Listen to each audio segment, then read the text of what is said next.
I remember when I got this understanding of an overcoming life. இந்த வெற்றி வாழ்க்கை குறித்ததான அறிவை நான் பெற்ற உடனே That Jesus was tempted like me. இயேசு என்னை போல சோதிக்கப்பட்டார். And never sinned. ஒரு காலம் பாவம் செய்யவில்லை. And I could walk like him. அவரை போலவே நானும் நடக்க முடியும். This changed my life so much. இதனுடைய வாழ்க்கையை எந்தளவாய் மாற்றியது என்றால் my home life. இந்த குடும்ப வாழ்க்கையை மாற்றியது. It changed the way I spoke. நான் பேசின விதத்தை மாற்றி விட்டது. In my mother tongue. என்னுடைய தாய் பாஷையிலே. It changed everything. எல்லாவற்றையும் மாற்றி விட்டது. It changed my understanding of what it means to build a church. சபையை கட்டுவது என்றால் என்ன என்பதை குறித்ததான விளக்கத்தை மாற்றி விட்டது. Way back then, more than 30 years ago. ஆரம்ப நாட்களில் 30 ஆண்டுகளுக்கு முன்பதாக I said, Lord, if you give me life, ஆண்டவர் எனக்கு ஜீவனை கொடுப்பீர் என்றார். I will spread this truth throughout India. இந்திய தேசம் முழுவதுமாக இந்த சத்தியத்தை ஆண்டவரே நான் பரப்புவேன். I will not seek my own comfort. என்னுடைய சொந்த வசதியை நான் தேட மாட்டேன். Because so many believers in India need to hear this. ஏனென்றால் இந்திய தேசத்தில் அநேக விசுவாசிகள் இந்த சத்தியத்தை கேட்க வேண்டும். I can't do it. என்னால செய்ய முடியாது. But Lord, I'm available if you want me to do it. அதை நான் செய்ய வேண்டும் என்று சொன்னால் நான் தயாராக இருக்கிறேன். I want to ask you, my brothers and sisters. என் சகோதர சகோதரிகளை உங்களை கேட்கிறேன். All the things that many of you have heard for so many years in the church. சபைகளிலே அநேக ஆண்டுகளாக கேட்டிருக்கிற நீங்கள், has it really saved you from seeking your own interest? உண்மையாலுமே உங்களுக்கானவைகளை தேடுவதிலிருந்து அது விடுதலை கொடுத்திருக்கிறதா? Has it really brought you to seek the interests of Christ above everything else? எல்லா காரியங்களுக்கும் மேலாக கிறிஸ்துவினுடைய விருப்பத்தையே தேடுவதற்கு உங்களுக்கு ஊக்கம் கொடுத்திருக்கிறதா? Has it made you seek the welfare of others and not your own? உங்களுடைய சொந்த விருப்பத்தை அல்ல மற்றவருடைய விருப்பத்தை மற்றவருடைய தேவைகளை அறிந்து கொள்வதற்கு அது உங்களை உந்தி இருக்கிறதா? Or are you spiritually like the rich man who's got everything and you don't care for the poor beggars who don't have anything? அல்லது நீங்கள் அந்த ஐஸ்வர்யனை போல ஆவிக்குரிய வாழ்க்கையிலே இருந்து கொண்டு நான் மற்றவர்களை குறித்து கவலைப்படுவதில்லை கரிசனைப்படுவதில்லை என்று வாழ்ந்து கொண்டிருக்கிறீர்களா? I really believe God has made many of us spiritually rich, at least in our understanding of the truth. சத்தியத்தை விளங்கிக் கொள்ளுகிற இந்த விஷயத்திலேயாவது தேவன் நம்மை ஆவிக்குரிய வாழ்க்கையில ஐஸ்வர்யவான்களாய் அநேகரை மாற்றி இருக்கிறார் என்று நான் நம்புகிறேன். You may not have much money. பணம் அதிகமாக இல்லாமல் இருக்கலாம். Money is worthless in eternity. நித்தியத்திலே பணத்திற்கு எந்த மதிப்பும் இல்லை. So if you make a poor man on this earth rich with money, he can still go to hell. What have you given him? ஒரு ஏழை மனிதனை அதிகமாக பணத்தை கொடுத்து பணக்காரனை ஆனாலும் அவனுக்கு அது நித்தியத்திலே மதிப்பில்லை. அவனை என்ன ஆக்கி இருக்கிறீர்கள்? It's eternal wealth I'm talking about. நான் சொல்லக்கூடிய ஐஸ்வரியமானது நித்தியத்திற்குரிய ஐஸ்வரியம். God has made us rich. தேவன் நம்மை ஐஸ்வரியவான்களாக்கி இருக்கிறார். There are many around us who are poor. நம்மை சுற்றி அநேகர் இருக்கிறார்கள், தரித்திரராய் இருக்கிறார்கள். They got a lot of money. பணம் அதிகமா இருக்கிறது. They attend big churches. அவர்கள் சபையிலே பெரிய பெரிய சபைகளுக்கு போகிறார்கள். But I look at them spiritually, they are like beggars. ஆனால் ஆவிக்குரிய ரீதியிலே அவர்கள் பிச்சைக்காரர்களாய் இருக்கிறார்கள். They are like babies. அவர்கள் குழந்தைகளைப் போலவே இருக்கிறார்கள். You know how babies play games? குழந்தைகள் எப்படி விளையாடுவார்கள் என்று தெரியுமா? They are not serious about God. அவர்கள் தேவனை குறித்த விஷயத்திலே சீரியஸாக இல்லை. And that's how I find all these people today. எப்படி தான் நான் இன்றைக்கு இந்த மக்களை எல்லாம் பார்க்கிறேன். They come to the platform. அவர்கள் மேடைக்கு போவதில்லை. And they fall down. மேடைக்கு போய் அவங்க கீழே விழுகிறார்கள். And they laugh. சிரிக்கிறார்கள். It's like babies. குழந்தைகளைப் போல. And a lot of people think this is the power of the Holy Spirit. அநேகர் எண்ணுவதெல்லாம் பரிசுத்த ஆவியினுடைய வல்லமை என்று எண்ணுகிறார்கள். It's babies. குழந்தைகள். They're playing games. விளையாடுகிறார்கள். I don't say it's the devil, it's just babies playing games, that's all. பிசாசு என்று சொல்லவில்லை, ஆனால் பிள்ளைகளை குழந்தைகளை விளையாடுகிறார்கள், அவ்வளவுதான். I mean, you see your two children playing, falling down, laughing, what do you say? ரெண்டு சின்ன பிள்ளைங்க சிரிக்கிறாங்க, விளையாடுறாங்க, கீழே விழுகிறாங்க, நீங்க என்ன சொல்றீங்க? You don't say you got the devil. உனக்கு பிசாசு பிடிச்சிருக்குது என்று சொல்கிறீங்களா? No, they're babies. இல்லை, அவர்கள் குழந்தைகள். But they must grow up. ஆனால் வளர வேண்டும். I mean, if you see your 20-year-old falling down and laughing at the others, you'll say something wrong with them. 20 வயது நிரம்பியவர்கள் கீழே விழுந்து சிரிக்கிறார்கள் என்று சொன்னால் ஏதோ அவர்களுக்கு தவறு கோளாறு இருக்கிறது என்று சொல்வீர்கள். So I don't say this is all devil, I say these are babies. ஆகவே நான் இவரெல்லாம் பிசாசு பிடித்தல் என்று சொல்வதில்லை, ஆனால் இவரெல்லாம் குழந்தைகள். You really want the power of the Holy Spirit? உண்மையாலுமே பரிசுத்த ஆவியினுடைய வல்லமை வேண்டுமா? You do not seek your own interest. உங்களுக்கான விருப்பத்தை தேட வேண்டாம். You seek the interests of others. மற்றவருடைய விருப்பத்தை தேடுங்கள். You see the glory of Jesus Christ. இயேசு கிறிஸ்துவின் மகிமையை தேடுங்கள். That's not just in an action 2 minutes. ஏதோ 2 நிமிஷம் இருக்கக்கூடிய ஒரு falling and laughing and all that. ஏதோ கீழே விழுந்து சிரிப்பது என்ற 2 நிமிஷ காரியங்கள் அல்ல. It's a life. ஒரு வாழ்க்கை. It's a way you live. நீங்கள் வாழக்கூடிய விதம். Where your decisions you take. நீங்கள் எடுக்கக்கூடிய தீர்மானங்கள். I decide to move my residence from here to there. இங்கிருந்து என்னுடைய குடியிருப்பை அங்கு மாற்ற நான் தீர்மானிக்கிறேன். Why? ஏன்? Because that's better for the glory of Jesus Christ. அது இயேசு கிறிஸ்துவின் மகிமைக்கு அது இன்னும் நேர்த்தியானதா இருக்கும். Because that's better for the good of others. மற்றவர்களுடைய நன்மைக்காக அது அமையும். Brother, you are really spirit-filled. உண்மையான சகோதரனே, உண்மையாலுமே நீ ஆவிக்குரியவன் தான். Well, what about a person who doesn't care for these things? இந்த காரியங்களை குறித்து கவலைப்படாத நபரை பற்றி I don't care about the glory of Christ or the good of others. This is good for me and my family. இயேசு கிறிஸ்துவின் மகிமை எனக்கு நன்மையோ என்னுடைய குடும்பத்துக்கு நன்மையோ இல்லை, அதை பற்றி எனக்கு கவலை இல்லை. I'm not saying you're not born again. நீ மறுபடியும் பிறக்கவில்லை என்று நான் சொல்லவில்லை. But you're not filled with the Holy Spirit, that I can tell. பரிசுத்த ஆவியானவரால் நீ நிரப்பப்படவில்லை, அதை நான் சொல்ல முடியும். What is the Spirit of Christ? கிறிஸ்துவின் ஆவி என்ன? Did he take a single decision for his own sake?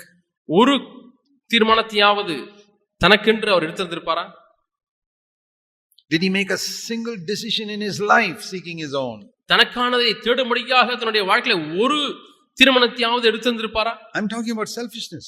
நான் தன்னலத்தை குறித்து பேசிக் I'm talking about these big lumps in the clay that prevent the potter from making us what we should be. நாம் எப்படி இருக்க வேண்டுமோ அதுபோல வணைய முடியாதபடிக்கு குயவரை தடுக்கக்கூடியதான அந்த கடினமான மண் பகுதிகளை குறித்து பேசிக் கொண்டிருக்கிறேன். You say, you mean we have to come to that standard to serve the Lord? தேவனுக்கு ஊழியம் செய்யும்படியாக இந்த நிலைக்கு வந்தாக வேண்டுமா? That's only Jesus can live like that. இயேசு மட்டும் தான் அப்படி வாழ முடியும். Timothy lived like that. தீமோத்தேயு அப்படிப்பட்ட வாழ்க்கை வாழ்ந்தார். And when Paul looked around at all his co-workers, Pavul தன்னுடைய உடன் ஊழியர்கள் எல்லாம் சுற்றுமுற்றும் பார்க்கும் பொழுது, he didn't say they're all bad people. அவர்கள் எல்லாரும் கெட்டவர்கள் என்று சொல்லவில்லை. He didn't say they're all living in sin. அவர்கள் எல்லாரும் பாவத்திலே வாழ்ந்து கொண்டிருக்கிறார்கள் என்று சொல்லவில்லை. Yeah, they're overcoming sin. அவர்கள் பாவத்தை மேற்கொள்கிறார்கள். They've got a good preaching ability. அவர்களுக்கு நல்ல பிரசங்கிக்கக்கூடிய திறமை இருக்கிறது. They can preach fiery in the pulpit. மேடையிலே நின்று அக்கினி பிரசங்கங்களை செய்ய முடியும். And they are living good upright lives. அவர்கள் நேர்மையான நல்ல வாழ்க்கையை வாழ்ந்து They கொண்டிருக்கிறார்கள். have overcome anger and dirty thoughts. கோபத்தை மேற்கொள்ள வேண்டும், அசுத்த சிந்தையை மேற்கொள்ள வேண்டும் என்று சொல்கிறார்கள். But when I look at their life, I can see they are seeking their own. ஆனால் அவருடைய வாழ்க்கையை நான் கூர்ந்து பார்க்கும் பொழுது அவர்கள் எல்லாரும் தனக்கானதை தேடிக் All had கொண்டிருக்கிறார்கள். discernment. பவுலுக்கு பகுத்தறிவு இருந்தது. They are not seeking the glory of Christ. இவர்கள் எல்லாரும் கிறிஸ்துவினுடைய மகிமையை தேடவில்லை. Paul observed them for many years and he said, I see the decisions they make. Pavul அநேக ஆண்டுகளாக அவருடைய வாழ்க்கையை கவனித்து சொல்கிறார், அவர்கள் எடுக்கக்கூடிய தீர்மானங்களை நான் அறிந்திருக்கிறேன். And I can see that their decisions are not based on the glory of Christ or the good of other people. மற்றவருடைய நன்மைக்காகவோ கிறிஸ்துவினுடைய நாம மகிமைப்பட வேண்டும் என்கிற அடிப்படையில் அவர்கள் தீர்மானங்கள் எடுக்கவில்லை. They make their decisions based on what is good for me. அவர்கள் எடுக்கக்கூடிய தீர்மானங்கள் தனக்கு என்ன நன்மை பயக்கும் என்பதன் அடிப்படையில் எடுக்கிறார்கள். What is good for me, what's good for my family. எனக்கு எது நன்மை பயக்கும், என்னுடைய குடும்பத்துக்கு எது நன்மை உண்டாக்கும். You take any godless unbeliever in the world, how does he make his decision? உலகத்திலே தேவனற்ற ஒரு தேவ பக்தி இல்லாத ஒரு மனிதனை பாருங்கள், அவர் எப்படி தீர்மானம் எடுக்கிறார்? Every atheist, ஒவ்வொரு நாத்திகனும் எப்படி தீர்மானம் எடுக்கிறார்? he thinks, what is good for me and my family? எனக்கு என்ன நன்மை, என்னுடைய குடும்பத்துக்கு என்ன நன்மை.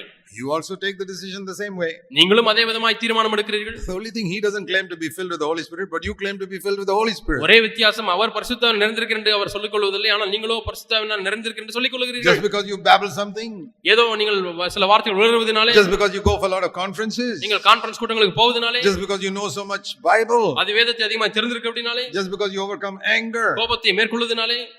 Buddha overcame anger 3000 years ago. 3000 ஆண்டுகள் முன்பதாக புத்தர் கோபத்தை மேற்கொண்டு விட்டார்.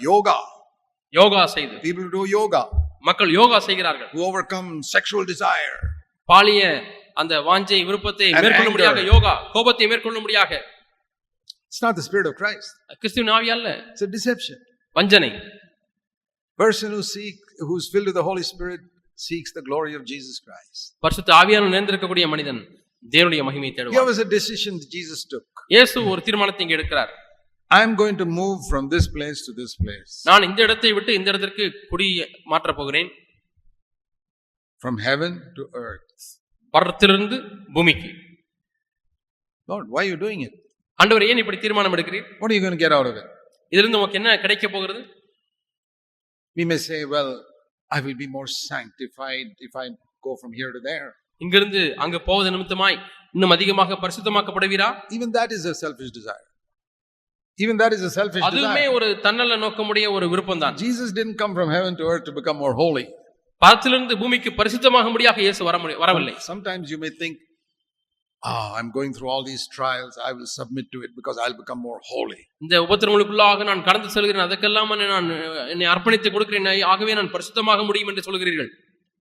That's not the Spirit of Christ. அது கிறிஸ்துவினுடைய ஆவி அல்ல. You are seeking your own even there.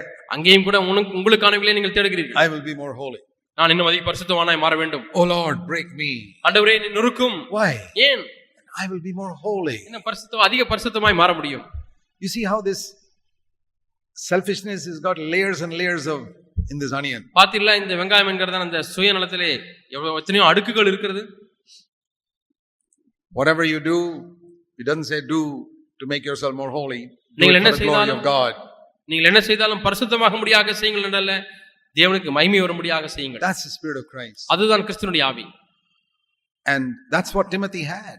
தீமோத்தேயுக்கு இப்படிப்பட்ட ஆவிதான் இருந்தது. Paul didn't say all his other workers were useless. ஆகவே தன்னுடைய மற்ற எல்லா உடன் ஊழியர்களும் பிரயோஜனமற்றவர்கள் என்று பவுல் சொல்லவில்லை. Yeah, I can use them for different things. பல காரியங்களுக்காக நான் அவர்களை பயன்படுத்த முடியும். But if I really want to get a good work done, I have to choose only Timothy. ஆனால் உண்மையான ஒரு நல்ல வேலை செய்ய வேண்டும் என்று சொன்னால் நான் அதற்கென்று தீமோத்தேயுவை தான் தேர்வு செய்வேன்.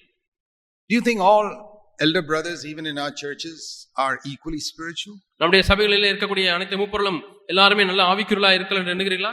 Not even Paul's workers were all equally spiritual. பவுலுடைய ஊழியர்களே ஒரே விதமாக ஆவிக்குரிய நிலையை அடையவில்லை. It's not true.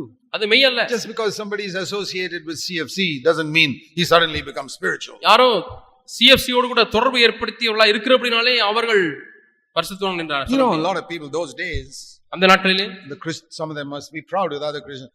I'm a co-worker of the apostle Paul. அநேகர் அன்னைக்கு சொல்லியிருக்க முடியும், நான் பவுலுடைய உடன் ஊழியர் என்று சொல்லி பெருமை பாராட்டிருக்க முடியும். Oh, your brother Paul's co-worker. ஓ, நீங்கள் பவுலுடைய உடன் ஊழியரா? They got some honor like that. இதுபோல அவர்களுக்கு கனம் பெற்றிருக்கிறார்கள். But Paul saw they were not spiritual. Pavul பார்த்தார், இவர்கள் ஆவிக்குரியவர்கள் அல்ல. They are seeking some honor, saying they are associated with me. என்னோடு கூட தொடர்பு இருக்கிறபடினாலே அதனாலே கனத்தை தேடுகிறார்கள். But one of these is really spiritual. ஆனால் இவர்களிலே ஒரு நபர் உண்மையாலுமே ஆவிக்குரியவர். Timothy. தீமோத்தேயு. You say, Paul, why do you say that? Pavul ஏன் அப்படி சொல்லுகிறீர்? Because this man, I've watched him. He never takes a decision in his own interest. நான் இந்த நபரை தீமோத்தேயுவை கூர்ந்து கவனித்துக் கொண்டே இருக்கிறேன். ஒரு தீர்மானத்தை கூட தனக்கானதற்காக எடுக்கவில்லை. Always thinking what will glorify Christ. எப்பொழுதுமே கிறிஸ்துவை எது மகிமைப்படுத்தும் என்ற கண்ணோட்டத்திலேயே தீர்மானம் எடுக்கிறார். How can I help other people? எப்படி நான் மற்றவர்களுக்கு உதவி செய்ய முடியும்?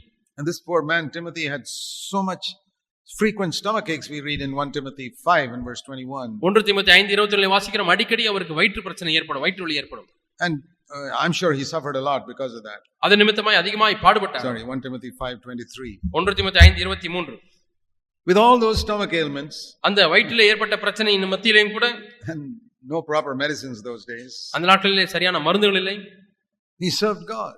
தேவனுக்கென்று ஊழியம் செய்தார். Imagine if you had constant stomach ache. உங்களுக்கு தொடர்ந்து அடிக்கடி வயிற்று வலி ஏற்பட்டு கொண்டே இருந்தால், It says there in that verse he frequently had it.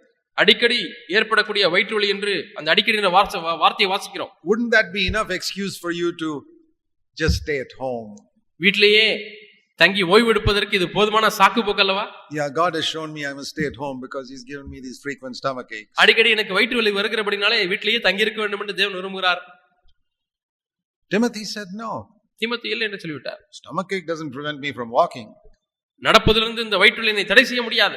I can walk and go there and help people. நான் நடந்து அங்கே போய் அந்த மக்களுக்கு உதவி செய்ய முடியும். I can get into that ship and go to that Ephesus or somewhere else. இந்த கப்பல்ல ஏறி எபேசுவுக்கோ அல்லது வேற ஒரு சபைக்கோ போய் நான் உதவி செய்ய முடியும். If I have stomach ache, I'll live with it. That's all. எனக்கு வயிற்று வலி வந்தால் சரி, அதோடு கூட வாழ்ந்து விடுகிறேன். God has allowed me to have it for some reason, maybe to humble me, I'll accept it. என்னை தாழ்த்தும்படிக்காக ஏதோ ஒரு காரணத்துக்காக தேவன் அனுமதித்திருக்கிறார், நான் ஏற்றுக்கொள்கிறேன். My elder brother also has, Paul has a thorn in the flesh. என்னுடைய மூப்பருக்கும் பவுலுக்கும் மாம்சத்திலே ஒரு முள் கொடுக்கப்பட்டிருந்தது. God has given me this. தேவன் எனக்கு இதை கொடுத்திருக்கிறார். It's not going to hinder me from living for God. தேவனுக்கென்று வாழ்வதற்கு இது ஒரு காலம் தடையாக இருக்க முடியாது. What a man.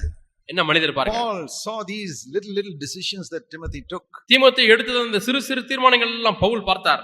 He didn't complain about little things. சிறு காரியங்கள் எல்லாம் குறையாக சொல்லவில்லை. Like the way believers complain today. இன்றைக்கு விசுவாசிகள் சொல்லுகிறார்கள், I've got a little fever, so I don't think I'll go for the meeting today. எனக்கு கொஞ்சம் ஜுரம் வந்துருச்சு பிரதர், அதனால இன்னைக்கு கூட்டத்துக்கு போகல brother. Or it's raining, so that means God is telling me not to go to the meeting. மழை வந்துருச்சு, அதனால ஆண்டவர் கூட்டத்துக்கு போக வேண்டாம்னு சொல்றாரு.